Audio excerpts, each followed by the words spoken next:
ದಕ್ಷಿಣ ಭಾರತದ ಗಾನ ಕೋಗಿಲೆ ಎಸ್ ಜಾನಕಿ ಅವರು ಮೈಸೂರಲ್ಲಿ ವಿಧಿವಶರಾಗಿದ್ದಾರೆ. ಮಹಾರಾಜ ಕಾಲೇಜು ಮೈದಾನಕ್ಕೆ ಜಾನಕಿಯವರ ಪಾರ್ಥಿವ ಆಗಮಿಸಿದೆ. ಮಹಾರಾಜ ಕಾಲೇಜು ಮೈದಾನದಲ್ಲಿ ಅಂತಿಮ ದರ್ಶನಕ್ಕೆ ವ್ಯವಸ್ಥೆಯನ್ನು ಮಾಡಲಾಗಿದೆ. ಸಂಜೆಯವರೆಗೂ ಕೂಡ ಸಾರ್ವಜನಿಕರು ವಿಐಪಿಗಳಿಂದ ಪ್ರತ್ಯೇಕ ದರ್ಶನಕ್ಕೆ ವ್ಯವಸ್ಥೆಯನ್ನು ಮಾಡಲಾಗಿದೆ. ಬೋಗಾದಿ ಮನೆಯಲ್ಲಿರುವ ಅಂತಿಮ ದರ್ಶನವನ್ನ ಅವರ ಕುಟುಂಬಸ್ಥರು ಪಡೆದಿದ್ದಾರೆ. ಗಾನ ಕೋಗಿಲೆಯ ದರ್ಶನಕ್ಕೆ ಸಾಕಷ್ಟು ಸಂಖ್ಯೆಯಲ್ಲಿ ಅವರ ಅಭಿಮಾನಿಗಳು ಸಾರ್ವಜನಿಕರು ಆಗಮಿಸ್ತಾ ಇದ್ದಾರೆ. ಸಂಗೀತ ಲೋಕದ ಸಾಮ್ರಾಜ್ಞಿ ಎಂದೇ ಖ್ಯಾತರಾಗಿರುವಂತಹ ಎಸ್ ಜಾನಕಿಯವರು ಕೇಳಕ್ಕೆ ಚಿತ್ರಗೀತೆಯಲ್ಲಿ ಆಕಾಶವಾಣಿ ಕಾಯ್ತಾ ಇದ್ವಿ ಸರ್ ನಾವು. ಹೌದು ಸರ್, ಅವರ ಎಲ್ಲ ಹಾಡುಗಳು ನಮಗೆ ಯಾವ್ದು ಇದು ಅಂತಲ್ಲ ಸರ್, ಅವ್ರು ಹಾಡಿರೋ ಎಲ್ಲ ಹಾಡುಗಳಲ್ಲೂ ತುಂಬ ಇಷ್ಟ ಸರ್. ಇಲ್ಲೇ ಮೈಸೂರಿನ ವಿಜಯನಗರ ತುಂಬ ನೆನಪು ಮಾಡ್ಕೋತೀವಿ ಸರ್. ಇದು ಇಡೀ ಕನ್ನಡ ಚಿತ್ರರಂಗಕ್ಕೆ ತುಂಬಲಾರದ ನಷ್ಟ ಅಂತಲೇ ಹೇಳ್ಬೋದು. ಜಾನಕಮ್ಮ ತೀರ್ಕೊಂಡಿರೋದು ತುಂಬ ನೋವುಂಟು ಮಾಡಿದೆ. ಅವ್ರ ಸಾಂಗ್ಗಳು ಕೇಳ್ಕೊಂಡೇ ನಾವು ಇಷ್ಟೊಂದು ಉತ್ಸಾಹದಲ್ಲಿದ್ವಿ. ಆದ್ರೂ ಅವ್ರ ಸಾಂಗ್ಗಳು ಇನ್ನೂ ಜೀವಂತವಾಗಿದೆಯಲ್ಲ, ಅದೇ ನಮಗೆ ಖುಷಿ. ನಾವು ಅವ್ರ ಸಾಂಗ್ಗಳು ಕೇಳ್ಕೊಂಡು ನಾವು ಪುಣ್ಯ ಮಾಡಿದ್ದೀವಿ. ಅವ್ರ ಸಾಂಗ್ಗಳು ಹಾಡುಗಳು ಕೇಳೋಕ್ಕೆ ನಾವು ಪುಣ್ಯ ಮಾಡಿದ್ದೀವಿ. ಕನ್ನಡ ಜನತೆ ಪುಣ್ಯ ಮಾಡಿದ್ದೀವಿ. 48,000 ಹಾಡು ಕೊಟ್ಟಿದ್ದಾರೆ ನಮ್ಮ ಕೊಡುಗೆ. ಅವರು ಕೊಡುಗೆ ಇಲ್ಲ, ಗೊತ್ತಿರಲಿಲ್ಲ ನನಗೆ. ಇವತ್ತೇ ಟಿ ವಿ ನೋಡಾದ್ಮೇಲೆ ಗೊತ್ತಾಗಿದ್ದು ನನಗೆ. ಅವ್ರ ಸಾಂಗ್ಗಳು ಅಂದರೆ ತುಂಬ ಇಷ್ಟ ಸರ್.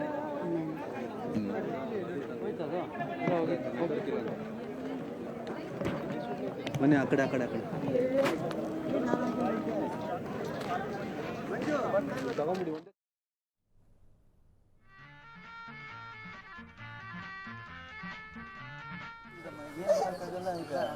ಅಮ್ಮನ ಜೊತೆ ಮಾತಾಡ್ಸಿದ್ದೆ ಒಂದ್ಸರಿ. ನಾನು ಫೋನಲ್ಲಿ ಕಾಂಟ್ಯಾಕ್ಟ್ ಮಾಡಿ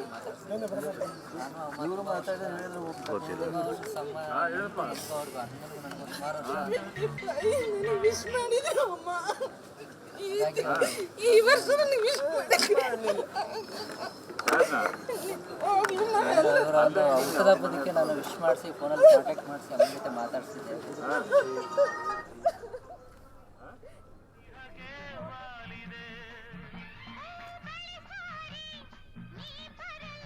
ನೇರ ದೃಶ್ಯಾವಳಿಗಳನ್ನು ನೀವು ನೋಡ್ತಾ ಇದ್ದೀರಿ. ಸಾಕಷ್ಟು ಸಂಖ್ಯೆಯಲ್ಲಿ ಎಸ್ ಜಾನಕಿಯವರ ಅಭಿಮಾನಿಗಳು ಆಗಮಿಸಿ ಕಣ್ಣೀರು ಹಾಕ್ತಾ ಇದ್ದಾರೆ. ಅವರ ಅಂತಿಮ ದರ್ಶನವನ್ನು ಪಡಿತಾ ಇದ್ದಾರೆ.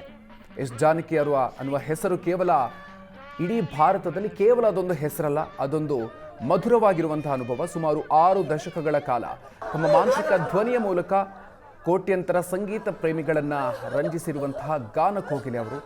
ಹಾಗಾಗಿ ದಕ್ಷಿಣ ಭಾರತದ ಚಿತ್ರರಂಗ ಕಂಡಂತಹ ಅಪ್ರತಿಮ ಹಿನ್ನೆಲೆ ಗಾಯಕಿಯನ್ನ ಈಗ ಕಳೆದುಕೊಂಡಿದೆ.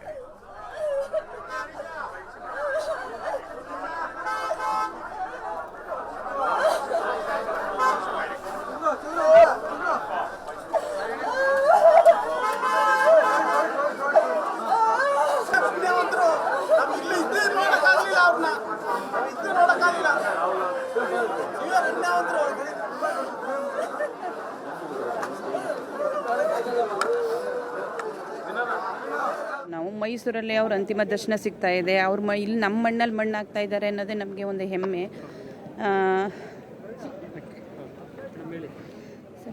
ಎಸ್ ಜಾನಕಿ ಅಮ್ಮ ಅವ್ರ ದರ್ಶನಕ್ಕೆ ಬಂದಿದ್ದೀವಿ. ಇವತ್ತು ಮೈಸೂರಲ್ಲಿ ಆಗ್ತಾ ಇರೋದು ನಮ್ಮೊಂದು ಪುಣ್ಯ. ಅವರೊಂದು ಇಲ್ಲಿ ಮಣ್ಣಾಗಿದ್ದಾರೆ, ಅವ್ರ ಆಸೆನೂ ಇಲ್ಲೇ ಇತ್ತು. ಆ ಪುಣ್ಯದಲ್ಲಿ ನಾವು ಭಾಗಿಯಾಗ್ತಾ ಇದ್ದೀವಲ್ಲ ಅನ್ನೋದೇ ಒಂದು ಖುಷಿ ವಿಚಾರ. ಆದರೆ ಅವ್ರಿಗೆ ಆತ್ಮಕ್ಕೊಂದು ಶಾಂತಿ ಸಿಗಲಿ.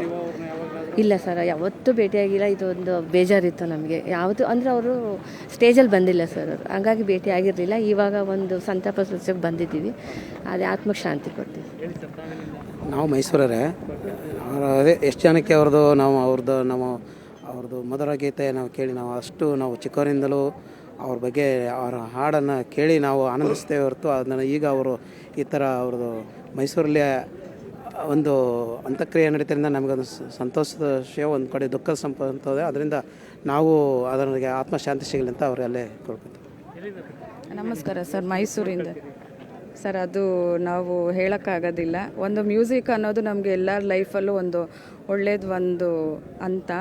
ಸೊ ಒಂದು ಚಿಕ್ಕ ಮಗುವಿಂದನೂ ಲಾಸ್ಟು ವಯಸ್ಸಾಗಿರೋರ್ಗು ಮ್ಯೂಸಿಕ್ ಇದ್ರೇ ಅವರು ಒಂದು ಜೀವನ ಒಂದು ಸುಖ ದುಃಖ ಎಲ್ಲನೂ ಅನುಭವಿಸೋಕ್ಕಾಗೋದು. ಜಾನಕಿ ಅಮ್ಮ ಅವರು ಸಾಂಗ್ಸು ನಾವು ಕೇಳಿಕೊಂಡು ಬೆಳೆದಿದ್ದೀವಿ. ಸೊ ಮುಂದಿನ ಒಂದು ಪೀಳಿಗೆಗೂ ಕೂಡ ಈ ಒಂದು ಅವರು ಹಾಡುಗಳನ್ನು ಕೇಳಿ ಮನೋರಂಜನೆ ಪಡ್ಕೊತೀವಿ.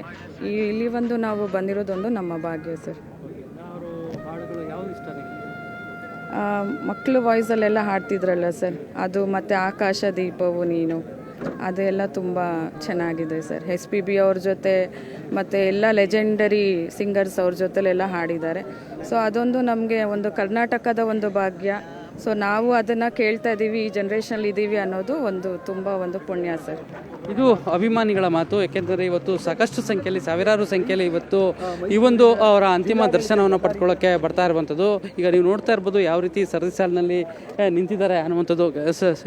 ಸುಮಾರು 1-1.5 ಕಿಲೋಮೀಟರ್ ಉದ್ದಕ್ಕೂ ಕೂಡ ಈ ಒಂದು ಜನರು ಸರದಿ ಸಾಲಿನಲ್ಲಿ ನಿಂತು ಅವರ ಅಂತಿಮ ದರ್ಶನವನ್ನು ಪಡ್ಕೊಳ್ಳೋಕ್ಕೆ ಸಾಕಷ್ಟು ಸಂಖ್ಯೆಯಲ್ಲಿ ಬರ್ತಾ ಇದ್ದಾರೆ. ಹೀಗಾಗಿ ಜಿಲ್ಲಾಡಳಿತ ಕೂಡ ಒಂದು ಸಕಲ ಸಿದ್ಧತೆಗಳನ್ನು ಸಕಲ ರೀತಿಯಲ್ಲಿ ಮಾಡಿರುವಂಥದ್ದು. ಹೀಗಾಗಿ ಯಾವುದೇ ತೊಂದರೆ ಆಗುವಂಥ ರೀತಿಯಲ್ಲಿ ಮುಂಜಾಗ್ರತಾ ಕ್ರಮವಾಗಿ ಬ್ಯಾರಿಕೇಡ್ಗಳನ್ನು ಹಾಕಿರುವಂಥದ್ದು. ಹೀಗಾಗಿ ಇವತ್ತು ಮಧ್ಯಾಹ್ನ 3:30ವರೆಗೂ ಕೂಡ ಇವರ ಒಂದು ಪಾರ್ಥಿವ ಶರೀರವನ್ನು ಸಾರ್ವಜನಿಕರ ಅಂತಿಮ ದರ್ಶನಕ್ಕೆ ಇಲ್ಲಿ ವ್ಯವಸ್ಥೆಯನ್ನು ಮಾಡಿಕೊಟ್ಟಿರುವಂಥದ್ದು. ಕ್ಯಾಮ್ರಾ ಪರ್ಸನ್ ದೀಪಕ್ ಜೊತೆ ನಂದೀಶ್ ಮಲೆನಳ್ಳಿ, ಏಷ್ಯಾನೆಟ್ ಸುವರ್ಣ ನ್ಯೂಸ್, ಮೈಸೂರು.